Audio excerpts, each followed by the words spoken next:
Bordni mill-Kummissarju tal-Pulizija u oħrajn l-uffiċjali tal-Korp ma wettqux investigazzjoni parallela brabta mal-iskandlu tal-isptarijiet waqt li kienet għaddejja l-inkjesta Vitals.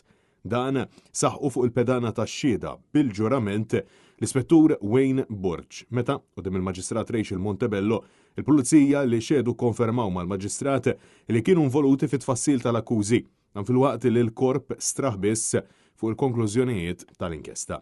Intqalu wkoll illi l-Pulizija kienu responsabbli biss biex waslu 78 kaxxa tal-evidenza lill avukat Ġenerali Viktorja Buttiglione bl-Avukat Giannella De Marco b'nofs battuta tistaqsi jekk xogħol il-Pulizija kienx ta' postman.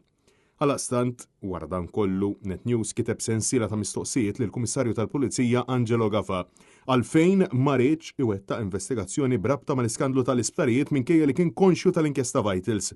Minkejja żewġ kundanni tal-qorti fejn sabet li dawn id-deals kienu fraudolenti għalfejn ma ħassx il-ħtieġa jinvestiga jew jipproċedi.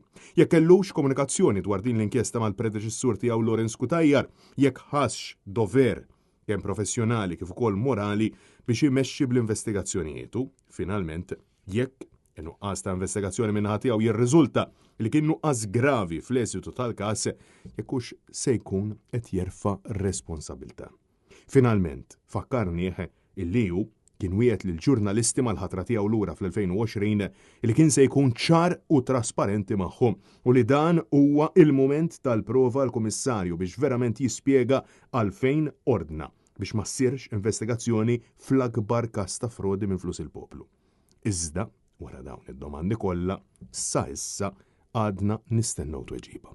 Iżda, wara dawn id-domandi kollha, il-Kummissarju reġa' ħass il-ħtieġa illi ma jweġibx. Kif kelliem għall-Pulizija saħaq li dan il-każ għaddej il-qorti, għaldaqstant il-Pulizija se tikkummenta f'dik il-fora.